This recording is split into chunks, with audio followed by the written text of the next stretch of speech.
ఇప్పుడు వస్తోంది నరసింహావతారం. ఎందుకని? పిల్లవాడు అంటున్నాడు అంతటా ఉన్నాడంటున్నాడు.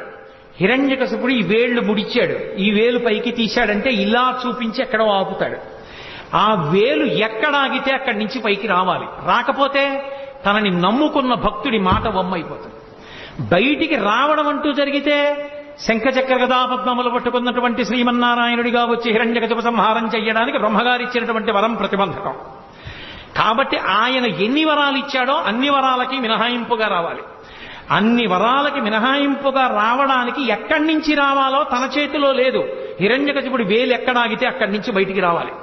హరి సర్వాకృతులంకలండనచు ప్రహ్లాదుండు భాషింప, సత్తరుడై ఎందును లేడు లేడనుచు దైత్యుండు తర్జింప, శ్రీనరసింహకృతి దాల్చనచ్యుతుడు నానాజంగమస్థావరోత్కర గర్భంబుల అన్ని దేశములను దండ ప్రభావంబునన్ అన్నారు.